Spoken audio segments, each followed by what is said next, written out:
IPL 2026 సీజన్‌లో భాగంగా Kolkata night రైడర్స్‌తో గురువారం కోల్కతా వేదికగా హోరాహోరీగా సాగిన మ్యాచ్‌లో లక్నో సూపర్ జెయింట్స్ 3 వికెట్ల తేడాతో విజయం సాధించింది. 128 పరుగులకే 7 వికెట్లు కోల్పోయి ఓటమి దిశగా సాగిన లక్నో జట్టును ఏమాత్రం అంచనా లేకుండా బరిలోకి దిగిన ముకుల్ చౌదరి అజేయ హాఫ్ సెంచరీతో గెలిపించాడు. 7 భారీ సిక్స్‌లు బాది అసాధ్యమనుకున్న లక్నో విజయాన్ని సుసాధ్యం చేసి ప్లేయర్ ఆఫ్ ద మ్యాచ్‌గా నిలిచాడు. ఈ సందర్భంగా మాట్లాడుతూ ఈ విజయం నాకు చాలా ప్రత్యేకం. ఎందుకంటే ఇది కేవలం ఒక మ్యాచ్ విన్నింగ్ ప్రదర్శన మాత్రమే కాదు. ఇది నా తండ్రి కలను సాకారం చేసిన మ్యాచ్. నా నాన్నకు పెళ్లి కాక ముందు నుంచే ఒక కల ఉండేది.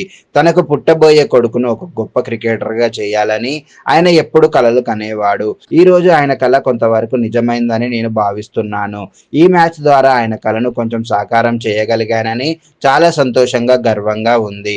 మా కుటుంబం ఆర్థిక పరిస్థితి ఆరంభంలో అంతగా బాగాలేదు. నేను 12, 13 ఏళ్ల వయసులోనే క్రికెట్ ఆడడం మొదలుపెట్టాను.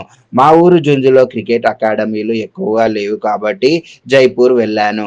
అక్కడి నుంచి టీ20 క్రికెట్ ఎదుగుదల చూసి గుర్గావ్ వెళ్లి 3-4 నెలలు శిక్షణ తీసుకున్నాడు. యూపీతో జరిగిన అండర్-19 మ్యాచ్‌లో నా ప్రదర్శన చూసి నా నాన్న నాకు పూర్తి నమ్మకం ఉంచాడు. అది లో స్కోర్ గేమ్ అయినప్పటికీ నేను పరుగులు చేశాను. అప్పుడే ఆయనకు నమ్మకం వచ్చింది. నా కొడుకు పెద్ద స్థాయికి చేరుతాడని. ఈరోజు ఫ్లడ్ లైట్ల కింద నేను ఆడిన రెండో మ్యాచ్ ఇది. ఒత్తిడి ఎప్పుడూ ఉంటుంది. కానీ నేను ఈ అవకాశాన్ని ఒత్తిడిగా కాకుండా దేవుడిచ్చిన గోల్డెన్ ఛాన్స్‌గా చూశాను.